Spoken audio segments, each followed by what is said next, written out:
Good evening. Welcome to the latest IEA Book Club event with me, Sai Kamal. I'm the Academic Research Director here at the Institute of Economic Affairs, and I'm also a Professor of Politics and International Relations at St Mary's University, Twickenham. I'm delighted to be joined by Dr Rainer Zitelmann to discuss his new book, The Rich in Public Opinion, What We Think When We Think About Wealth. Dr Rainer Zitelmann holds doctorates in history and sociology and is also a successful entrepreneur and real estate investor. Dr. Zitelmann has written and published 23 books, which have been translated into numerous languages and published around the world. His books have been especially successful in China, India, and South Korea. His two most recent books before this one are The Power of Capitalism and The Wealth Elite. And Dr. Zitelmann also publishes a column on Forbes.com every Monday. Rainer, Dr. Zitelmann, thank you very much for joining us this evening. We really appreciate it. We're looking forward to hearing your opening remarks about your new book, The Rich in Public Opinion, What We Think When We Think About Wealth. Over to you. Yes, thank you very much for this introduction. I appreciate to have this conversation today with you, and I hope I can be back in London. I think last year I've been 6 times in London, and now because of the coronavirus it's not possible, but I hope it will be possible again. And today I appreciate that we have this conversation. Yes, and I will tell you a little bit about my book and have a discussion about this. This is a book about the attitude of the population toward rich people, and especially about stereotypes and prejudice against rich people. And when I started to write this book, I wondered whether there is any academic research about these topics, or I mean about prejudice against rich people. And there are thousands of books about prejudice research, so like prejudice against black people, against Jewish people, against gay people. Even there are books about prejudice against overweight people and poor people. But there was almost nothing in academic research about prejudice against rich people and stereotypes. And so what I have done there, I commissioned an international survey, the first international survey to compare the attitude towards rich people in different countries. So we had this survey in the United States, in UK, in France, and in Germany, and we asked people dozens of questions. And in the end, we could distinguish between 3 different groups of people. The one group we called the envious people with very negative attitude toward the rich. I will tell you a little bit more about this. And then on the other hand, we had the non-envious people, and then we had some people in the middle that we called the ambivalent people. And we asked some dozens of questions, and an important topic was what we call social envy, and I should explain a little bit what we mean about it. Envious people, they don't want to improve their own situation to close the gap between them and the rich, but what is their preference? What is important for them? To make life worse for rich people, even if they have no personal advantage for this. Maybe this sounds a little bit abstract, so I can read only 3 of these questions to you to understand what we asked people. For example, we presented this statement to our interviewers. I think it would be fair to increase taxes substantially for millionaires, even if I would not benefit from it personally. Or another question was, I would favor drastically reducing managers' salaries and redistributing the money more evenly among their employees, even if that would mean that the employees would get only a few more pound or dollar or euro per month. Or the last one of only 3 of a dozen of questions. When I hear about a millionaire who made a risky business decision and lost a lot of money because of it, I think it serves him right. This was our Schadenfreude question. So these were a lot of questions. And And then we had these three groups that I mentioned. And what we did after this, we calculated a so-called social envy coefficient. That means the ratio between envious and non-envious people in one country. And because we asked in every country the same questions, and we had in every country this three different groups, we could compare the social envy in these three countries. And the result was that maybe to make it a little bit easier is to say the bigger the number is, the more envious are the people in a country. One would mean that you have as many envious and non-envious people. And this was the case in Germany, where the coefficient was 0.97. But in France, we have much more envious people. The coefficient was 1.21.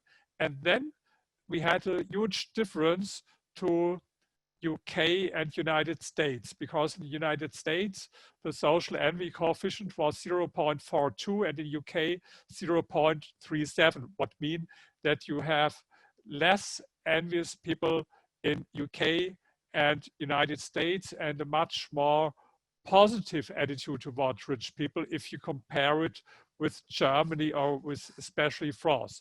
But, and this was another, I think, interesting result, if you distinguish different age groups, especially in the United States, you have a very different result for this.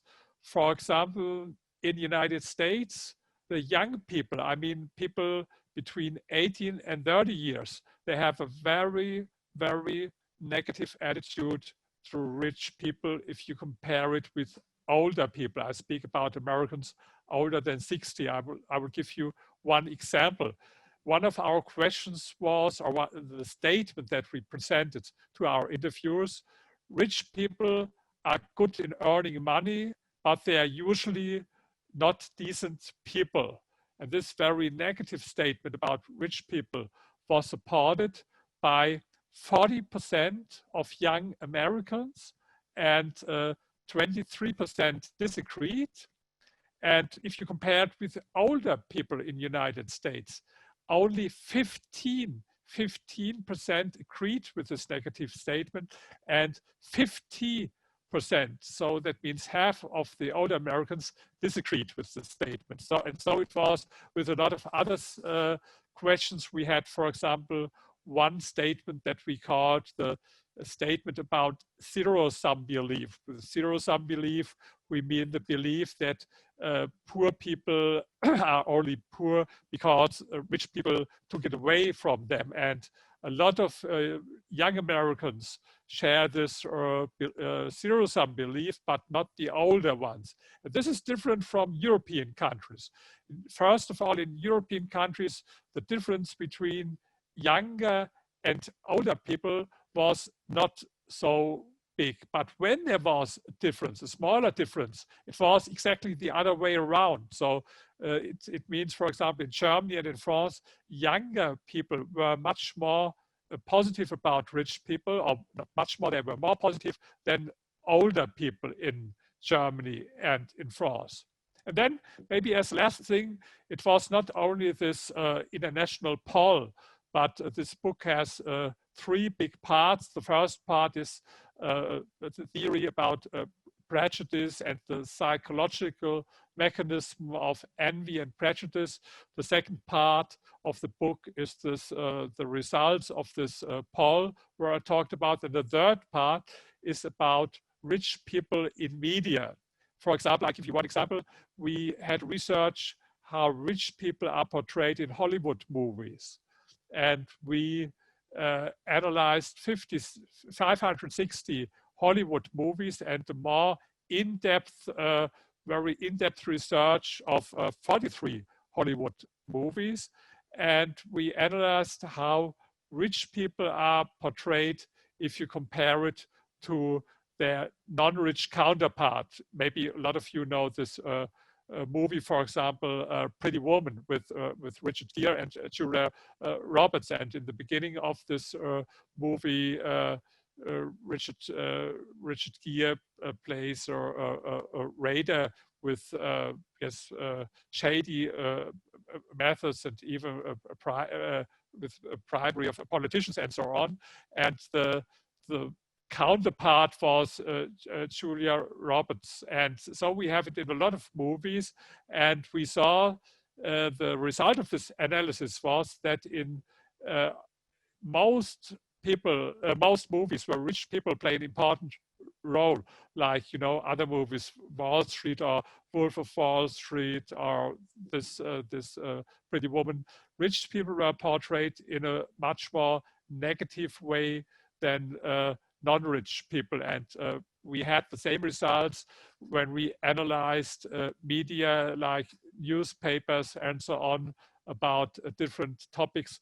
One thing that was very important is, for example, if rich people do something negative, then you have very often this form of generalization that it's so you see, this is the way rich people are. For example, rich people, maybe they evade taxes or something like this, or yes, then it's always very quick, the generalization. But this is the difference with other minorities, because maybe you remember some years ago we had a lot of terrorist attacks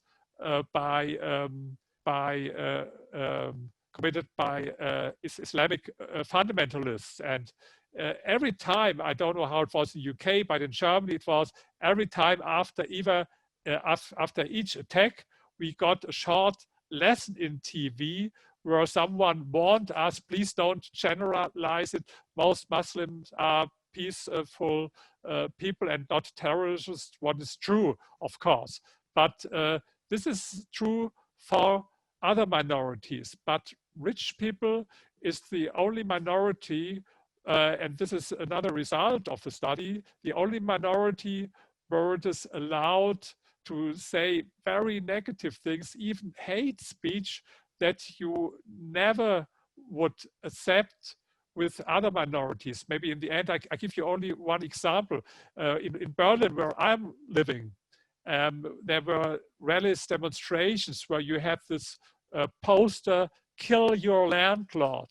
Or I think in London, you had it in the financial crisis, puppets of bloody bankers hanging on Lambeth and something like this. Or we had this posters here in Berlin with a guillotine, and beside the guillotine, there was a slogan against the city of the rich. Or look at the internet, you can buy T-shirts, "Kill rich people," for example, and things like this. And some people find it funny, but I don't think that it's funny. And I give you maybe a thought experiment. Think about what would happen if someone would do the same thing with other minorities. For example, a poster with "Kill black people" or "Kill Jewish people." I think no one would think that it's funny, and everyone would be rightly outraged and shocked about it. So with other minorities, we are very sensible and maybe sometimes hypersensible today, but with rich people, it's different. And we had one question that we asked as well in all these countries, and we asked, what do you think? Sometimes we have to be cautious when you speak negative or criticize some groups of people. And the people answered, for example, 67% said you have to be very careful if you speak about Muslim, for example, or about black people. But almost no one, only very few in Germany, I think it was 9%, said that you have to be careful when you speak negative about rich people. So this is a difference between rich people and other people. And so you see, I can talk a lot of it. It's a book with 450 pages, but I hopefully this introduction gave you a little impression what it is about, and maybe we can have some further question and discussion now about this topic. Well, Rainer, thank you very much. That's a wonderful opening few remarks. It's clearly generated a number of questions. in the Q&A function. But I wonder whether I could exercise the chairman's prerogative here and just ask you a couple of questions. When you look at your research and your data, do you see a correlation between negative attitudes towards the rich and support for political parties that favor redistribution policies? Does that play out in the political sphere? Have you got any evidence there?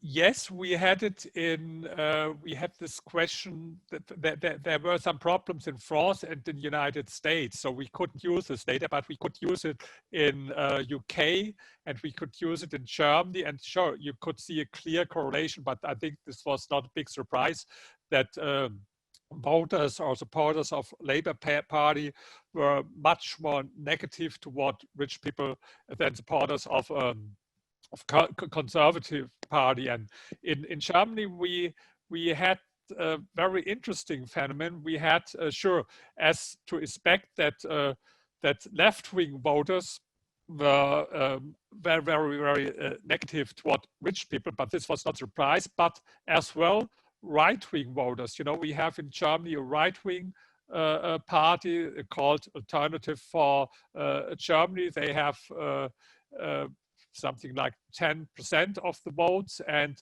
the supporters of this party were as well much more critical toward rich people than the voters for other parties. So it's not only a phenomenon on the left, you have it also on the with far right people. Okay, and just one more question before I go to the questions. We've got a number of questions. I think please keep them coming in. Are there any examples where the use of the word rich is really a cover, if you like, a disguise, if you like, or a subtle way of targeting one ethnic group?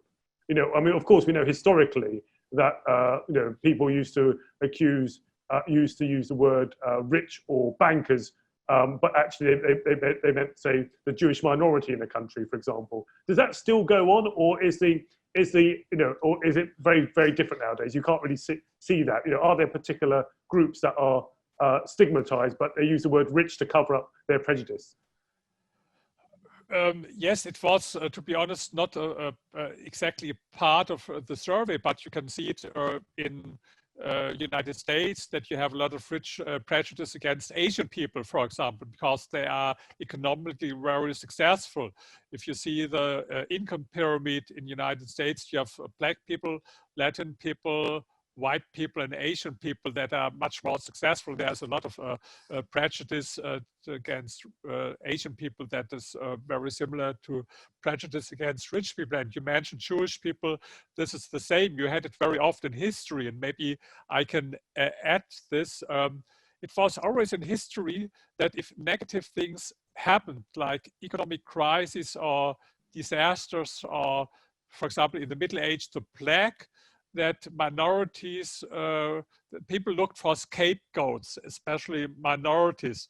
You know, in Europe, between 60,000 and 80,000 women were killed in the Middle Ages because as witches, and they are Jewish people were attacked because they said Jewish people, they poisoned the well or something like this. And you have this always.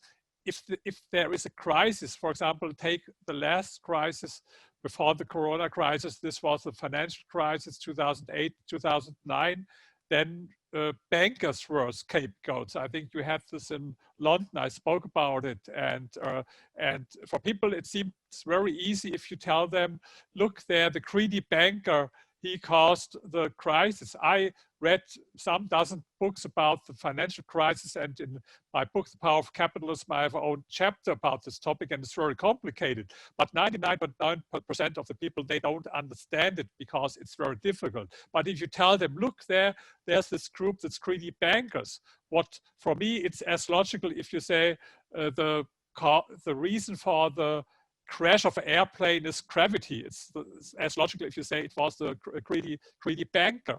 And now in the Corona crisis, you see the same. For example, Bill Gates, yes, he is, there are a lot of conspiracy theories. You know, he's one of the richest men in the world. And by the way, he's one who did so much to fight against poverty and hunger and disease all over the world. But the conspiracy theories, because he's rich, they tell all these things that he made the coronavirus maybe to become more rich, to earn more billions than with a vaccine, or some people had this conspiracy theories in Arab countries about Jewish people or about the Rothschild family, for example. And so you have always this this scapegoating. But it's always in history that people look for scapegoats, and these are very often minorities. And rich people, this is one of the theses of my books, are one in this in this connection. They're minority like other minorities.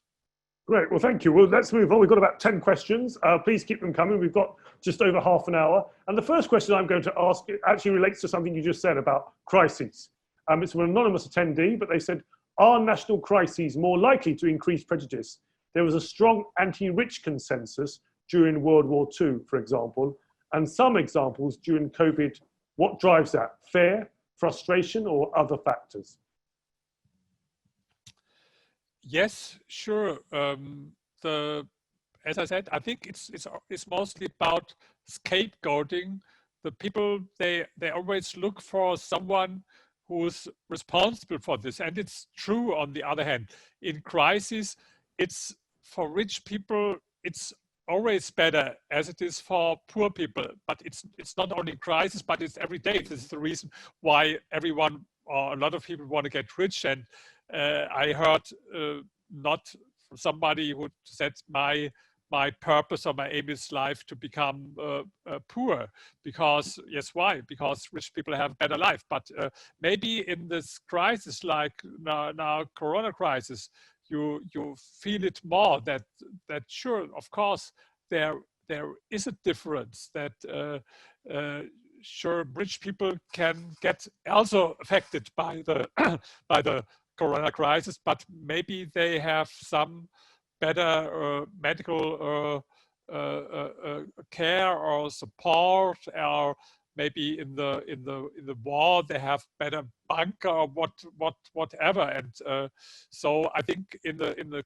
crisis, this social differences and inequality becomes more issue for a lot of people. And even politicians, sometimes they try to with this hate speech against rich people. You know, my first doctoral thesis was about Adolf Hitler, and sure, everyone knows that he hated Jewish people, and he connected very often Jewish people and not only communists but capitalism as well, and what he called financial capital. But you find as well in his speeches a lot of negative stereotypes against rich people, praising the workers. You know, the Nazis, they called themselves Workers' Party, and in a way they were a Workers' Party because 40% of their members were workers. And in his speeches, there were, from Adolf Hitler, there were a lot of anti-rich sentiments as well, or from Joseph Goebbels. So they exploit these feelings that you have anyway. Okay, well, let's move on to the next question. We have from Emmanuel Cossack, who asks, thank you for the webinar, very interesting. Would you consider the use of social media, especially Instagram, as an increasing reason for younger generation to be more jealous or envious? These are platforms where the life of the rich gets presented in a very distorted way, are growing tremendously, and might be used to distribute propaganda and fake news or any other political ideologies. So does social media exacerbate this problem, make people more envious? It was, to be honest, not a part of my research, but I think I can degree. It's not only social media. I spoke about traditional newspapers and Hollywood movies, but sure, in the social media, for example, you had a lot of these conspiracy theories. You saw it now in the Corona crisis, and these conspiracy theories, as mentioned before, there were very often rich people like Bill Gates scapegoat. And the other thing that that rich people are portrayed in Instagram, for example, but not only there, in a way that is not very realistic. You see them always, if you show pictures about rich people, you see them always with their luxury cars, with drinking champagne, and with their luxury residentials and all this, because sure, this is the kind of picture people want to see. If you would have a realistic picture, the daily life of rich people, and I know a lot of rich people because my second doctoral dissertation, it was about rich people, and I interviewed rich people who had between 30 million and 1 billion euro, and I know a lot of rich people, and their daily life, it has nothing to do with this, what you can see in Instagram and media. Their daily life is to work, to have a conference, to make their telephone call sitting on the computer. But this is not the kind of picture that people want to see. I think it's not very attractive if you would show some rich entrepreneur sitting there on his computer writing emails or sitting in a conference. No one will see this. But this is what rich people are doing almost all over the day. But a lot of people, and this is another problem, they don't know rich people in person. Yes, we had one question, how many millionaires do you know better in person? And it was only a minority. And maybe I can add at this point one interesting result from this with research. Here it is for, I have the numbers for Germany. For example, we gave to the interviewers a list with personality traits, and positive personality traits, negative personality traits. And then we asked which, if any, of the following are most likely to apply to rich people. And in Germany, 62% said self-centered, 56% materialistic, 50% ruthless, 49% greedy, 43% arrogant. Only after this negative personal traits, there were other positive traits like intelligence and so mentioned. But, and this is the interesting story, what I want to tell you now. Then we asked only those respondents who said that they know at least one millionaire in person, and we asked them the same question about the millionaire they know the best, and we asked them which, if any, of the following are most likely to apply to the millionaire you know best. And the answer was 71% industrious, 71% intelligent, 58% imaginative, 47% optimistic, 45% visionary and far-sighted. And you have this as well with a lot of other minorities.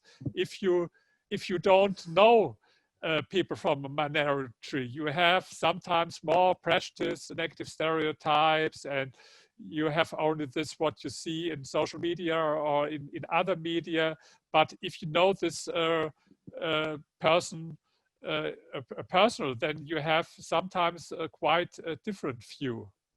Yes, it reminds me very much of the book, I'm sure you know it, The Millionaire Next Door, the, what's it called? The Surprising Secrets of America's Wealthy by Thomas Stanley and yes, William a great Danko. book, a great book, yes. And it's amazing because what it says is that most millionaires don't live on Park Lane or Beverly Hills. They actually live next door, live in, have ordinary houses, ordinary cars, but they have a lot of accumulated wealth that they saved up over their time.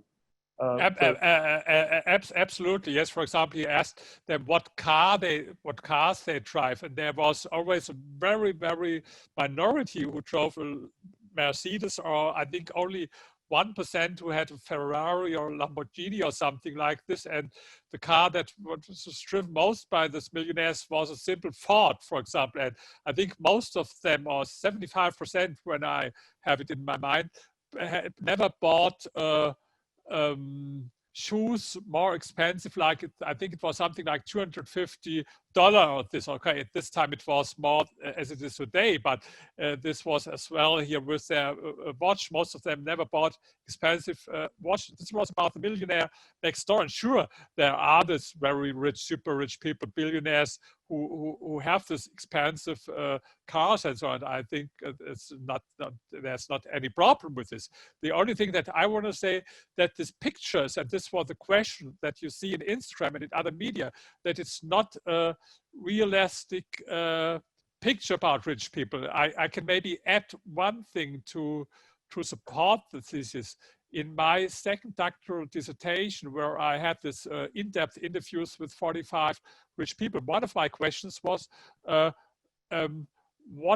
does money mean for you? And I had a lot of possible answers like independence, freedom, more security, safety maybe, or and one answer was that you can afford the good things in life, like luxury products with nice cars and so. And there was a group, maybe 1/3 of them, who said this is very important. We had a scale from 1, what means not important at all, to 10, what mean very important. And there were, I think, 1/3 of them who said it is between 7 and 10. It was important, but there were others was absolutely not important. I remember one billionaire, even he told me it was only one time in his life on vacation, and he never bought a shirt more expensive than €30 for example. And so rich people are different in this way.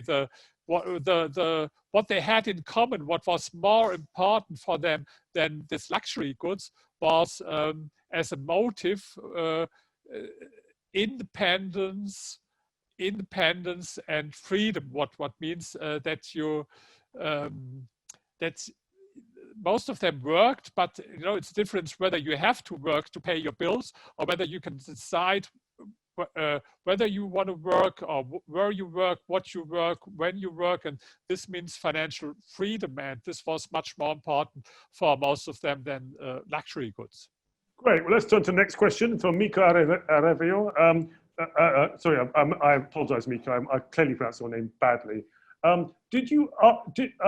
Rainer, did you ask whether your informants considered markets as a moral or immoral order, or if markets had no moral content but produced positive or negative social results?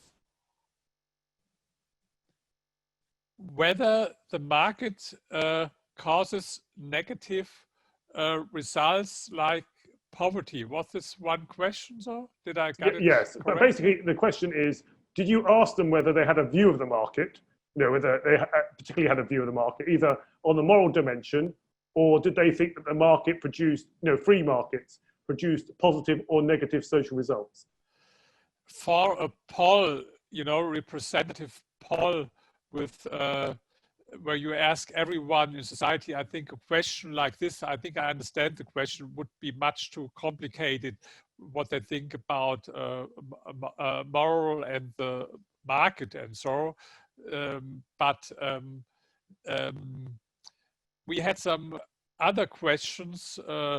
I mentioned one question with this zero-sum belief, that yes, there are a lot of people who believe that rich people are only rich because poor people are poor. But sorry, we had this question. I think it would be too complicated, but I can tell you something about this. If you speak about market and poverty, I can tell you my opinion. I think that it's totally wrong. Market is the best thing against poverty. You saw it in the last 35 years, because there was no time in history where so many people escaped extreme poverty as in the last 35 years. I think more than 1.2 billion people escaped poverty, and this was only the result of capitalist globalization, especially in China, where 1981, you had 88% of the Chinese people living in extreme poverty.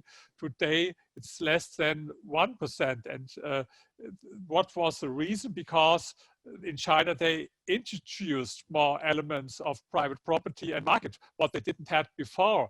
In the end of the 50s, you had, for example, no market at all. You had this greatest socialist experiment in history, what Mao called the Great Leap Forward. And at this time, what a lot of people don't know, you had 45 million people who died there as a result of this socialist experiment. And the market was the best thing that happened for Chinese people, that they introduced more market. This was the best thing to fight poverty, because this happened never before in history, that in only 3 or 4 decades, the percentage of extreme poverty was reduced from 88 to 1%. So I think this is a sure, anti-capitalists share this view that markets, or they call it capitalism, is responsible for bad things happening in the world like poverty. But I, for myself, have absolutely the contrary opinion. Okay, our next question from Andy Mayer. He says he obviously agrees that the prejudice is probably real, but is it any worse now than, say, during I remember in my youth, the Baader-Meinhof gang, and acts of terror by anarchist youth against the rich? Is it any worse now? Can you please, sorry, repeat it a little bit more slowly? I'm sorry, sure sorry. That I got the question. We agreed, sorry. Langsam. So the Andy is saying he has no doubt that the prejudice against the rich is real, but is it worse now than, say, 40 years ago, when we had things like the Baader-Meinhof gang, for example, and the anarchist youth who used to attack the rich? This is a very good question. I think he's absolutely right, and his examples are important for one reason. Maybe, I don't know if everyone knows it in UK, so maybe I can explain it. We have there this terrorist groups in Germany, but we had it also in Italy and in other countries. But in Germany, we had this so-called Red Army faction. These were extreme left-wing people, and they killed some rich people in Germany because they were rich. And why do I mention this? Why do I say it is important? Because I say words can become deeds. Yes, this is what people often don't see. If I speak now about Germany at this moment, fortunately, we don't have the situation. We at this moment, we have no leftist terrorists who really kill rich people, but they, for example, in Berlin, where I'm living, every year hundreds of cars are burned, especially cars of rich people. It happens almost every day. If you have Mercedes and so on, yes, they burn it only because this is a symbol of capitalism for them. Or if you, for example, the CEO here of a housing company in Berlin, you have a lot of discussions about high rents and so. Because, by the way, in London, you would laugh about what they mean with high rents, because on average, people in Berlin pay rent of €7 per square meter. But we have this discussion, and there's a lot of aggression against people from the rich people from the real estate industry. And here's one company, for example, that's the CEO. He can only go out of his house with 5 or 6 bodyguards. And another one, I know him, was attacked, so they didn't kill one. But the question was whether it is worse as it is 40 years ago. It's hard to compare it, but I think this question is important, because sometimes people ask me, okay, maybe there are prejudices or stereotypes against rich people, but what's the problem? They have a good life. And sure, I agree, rich people have a better life than poor people. This is the reason why people want to get rich. But what they don't understand, they don't know much about history. What I repeat always, that words can become deeds, and this is what happened in the 20th century. If you look, for example, in Russia, what happened there when 500 or 600,000 so-called kuliks, rich, wealthy peasants, were killed only because they were rich. And things like this happened in the Cultural Revolution in China, and it happened in Cambodia. And I think this would be a very interesting research project. Rich people in history, especially in the 20th century, when they were murdered, killed, and so I they are rich. There's this book about rich and poverty from George Gilder. I don't know exactly how you pronounce it in English. And he has there some examples in this book, only one page, but this is very interesting. And he says there's an unwritten history about how they harmed rich people in history. And this is why it is important. So my book is a warning, yes. If there is this hate speech, yes, and you have this hate speech against rich people, you have as well this hate speech against other minorities. We know that first it's hate speech, and in the next step it can become bloody, very bloody.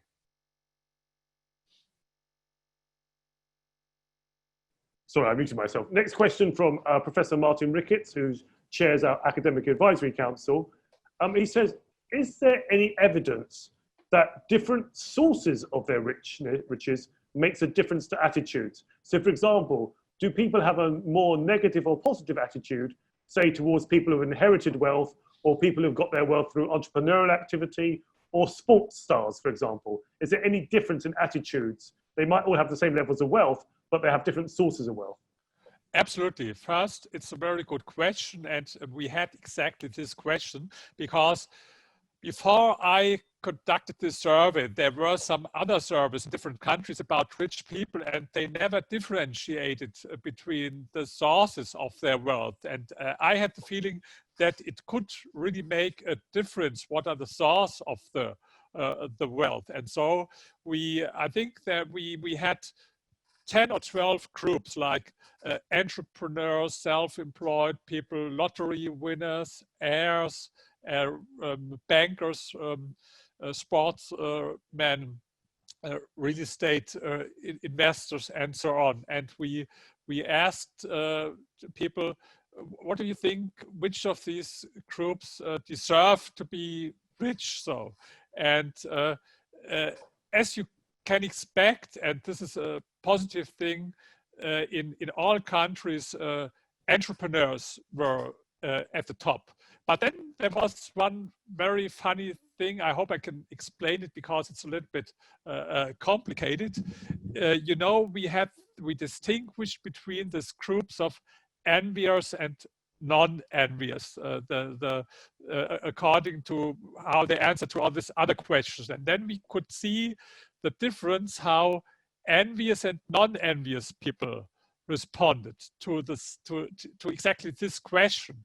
And for example, with this more envious people, I know it now from, I have it in my mind from Germany, there were much more envious people who said lottery winner deserves to be rich, more than even entrepreneurs. And I think you can explain this. It's maybe a little bit complicated by psychological explanation. You know, if someone is envious, it means that that he want to have something that that rich people have, and this can cause the question, why do I not have it, what the rich people have? And this is maybe sometimes an uncomfortable question for your self-conscious, or it can cause some feeling of inferiority against people who are more successful in life. And if you have this easy explanation. Oh, he had more luck. Yes, then you can accept it. Then you can accept it. This is the reason why most the envious people, there were much more who said a lottery winner deserves if he becomes rich. What is not very logical, because on the other hand, the same people criticized top managers or CEO of companies, and they were of the opinion they don't, if they earn maybe 300 times more as an average employee, they don't deserve it because they work not so much more as the average employee. So on the one hand, they said the top manager, he doesn't deserve to be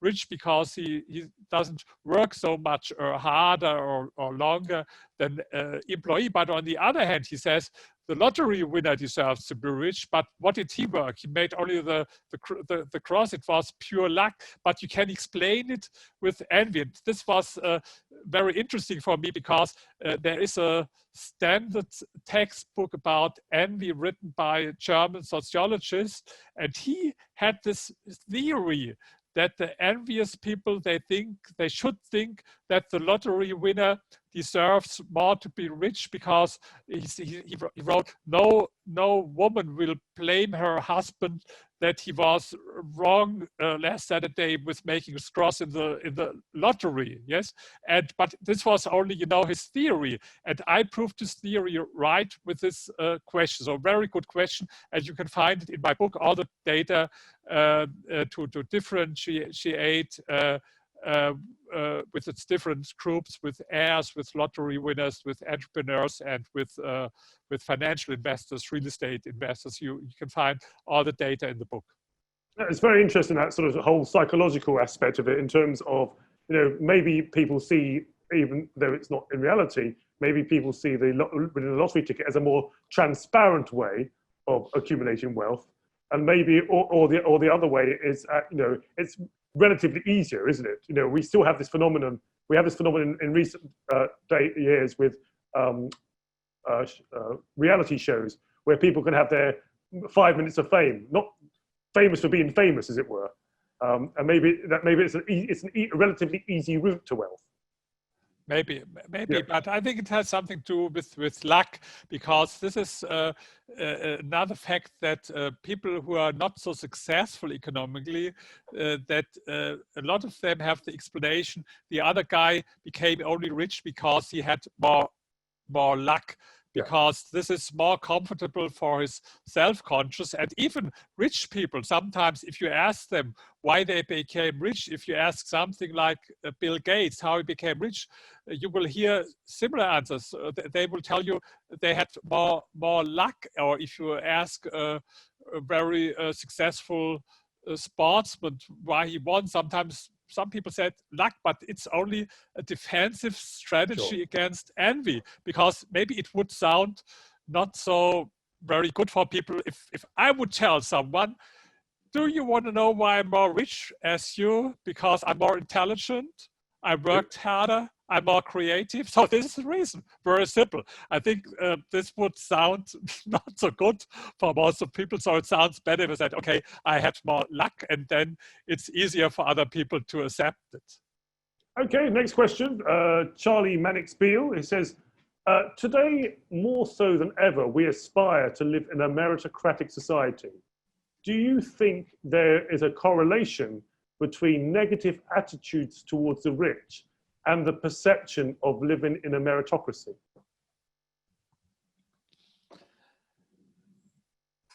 I don't know whether I really understand what is meant by living in a meritocracy. That mean that rich people rule in society, when I understand it right.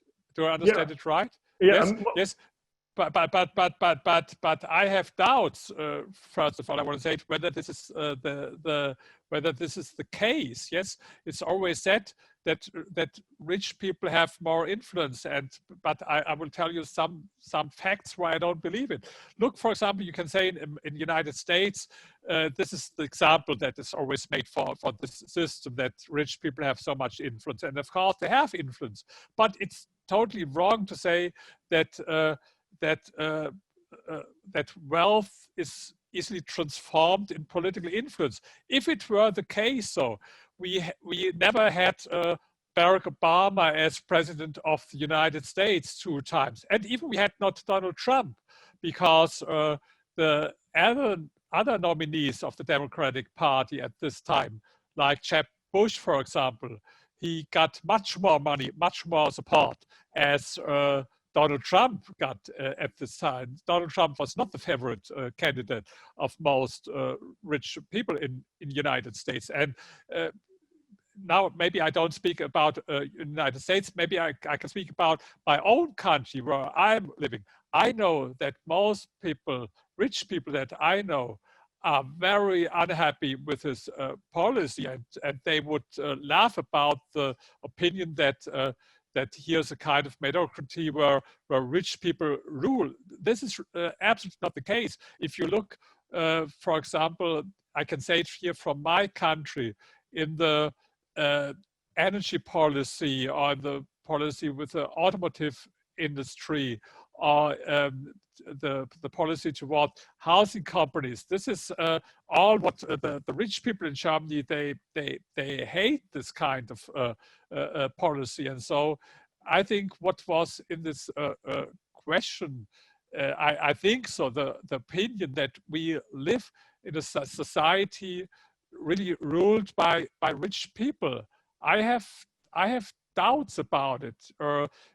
Definitely, I can say in Germany it's not the case. We have much more influence by so-called NGOs with their green policy, what they do with climate change, and so.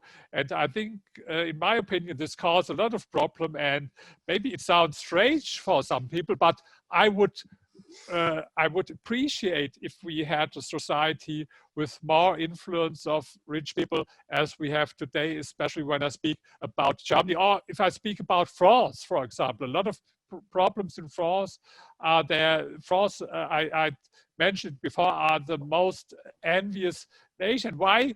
I think all rich people, they would embrace this labor reforms, labor market reforms that France, that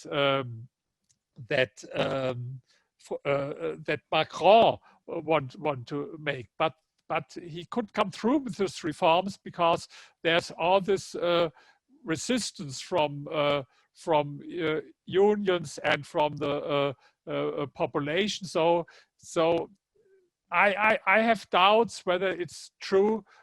Sure, rich people have some influence in society, but I think they have not so much influence like it is said very often in the story. Okay, we've got about 5 minutes left. Let's see, we've got time for 1 or 2 more questions. The next set of questions are anonymous, and they're related to superheroes and how the rich are portrayed. So one person says, is the solution more Batman? And I'm going to elaborate on that. You know, Batman, you know, and say, well, you know, Batman is an example of crony capitalism, but portrayed in a positive way.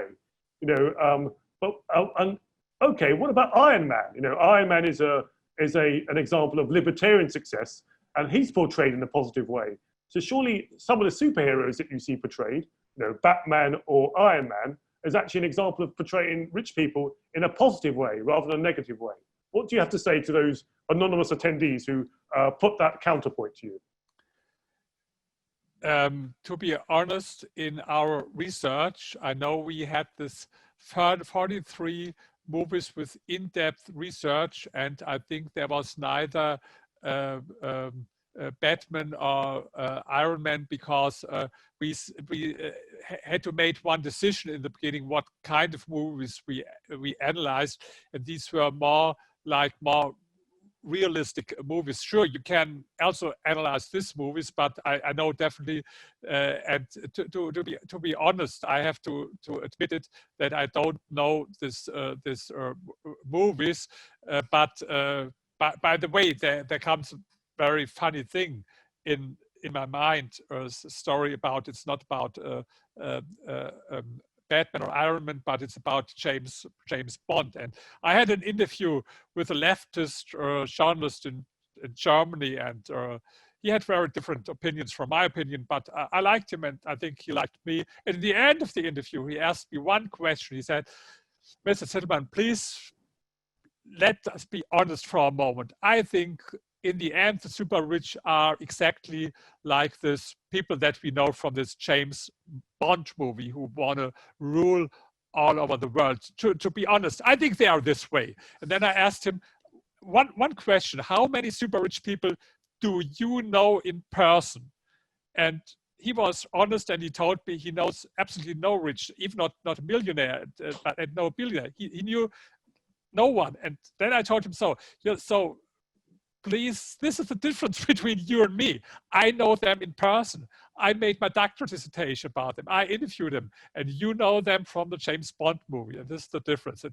I think it has nothing to do with the question, but it came in my mind when we speak about movies.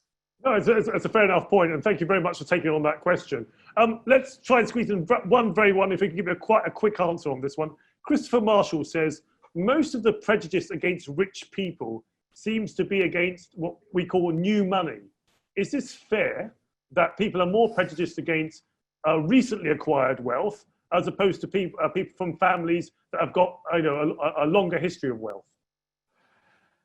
I'm not quite sure whether this is correct. Sure, it would not be fair because in our research, we had this question before: if you distinguish the source where the money comes from, the heirs were not so positive judged like the entrepreneurs. And so I'm not sure whether it's right, but sometimes I know there's, I never understood this. I know this prejudice against the new rich, what I never understood, because new rich, it means nothing else mostly than self-made people. And this is another very important thing, maybe that I should add. It has nothing to do with the study, but this is also the stereotype. This is absolutely wrong. I hear it almost every day. Yes, in former times, it was possible to become rich, self-made, but today it's much harder. It's not possible. Most of the rich people are heirs today and not self-made. This is absolutely wrong. I can tell you, for United States, for example, you know the Forbes list of the richest Americans. These are 400 people in America. And Forbes, they have a research whether these people are self-made or silver spoon. They call it self-made and silver spoon. And they have like a scoring system, because it's not only a yes and no, because it's a little bit complicated. Yes, but for example, extreme example for someone 100% self-made is like Oprah Winfrey, who became the first Black self-made woman in the world with a net worth of 2.7 billion today. And there are other people who aired everything. And now what's interesting, 1984, only 48% of the rich people in America were self-made. Today, it's 67%. And if you look at this list of the richest people in the world, you can see it. Number one, Jeff Bezos, self-made. Then Bill Gates, self-made. Warren Buffett, self-made. Or take someone like Sergey Brin or Larry Page from Google founders, self-made. Or Mark Zuckerberg, self-made. Yes. So this story you can hear today. It's almost impossible to get rich today, self-made. It was possible in former times, but today not. On the contrary, it's absolutely wrong. Okay. Well, sorry, I'm just right. So on that, I think we've got just about hit the hour. So Dr. Zitelmann, thank you very much for joining us. We really appreciate it. And thank you very much for answering all those questions. As you can see in the Q&A function, there are a number of unanswered questions, which shows just how popular and interested the audience were. We really appreciate you taking the time. To our audience, thank you very much for joining us today. I hope you found it as fascinating as I did and many others did. Thank you very much for joining us. Absolutely. Thank you. Thank you. Thank you to all the viewers and the listeners for joining us. And stay safe. Hope to see you again soon. Thank you. Thank you.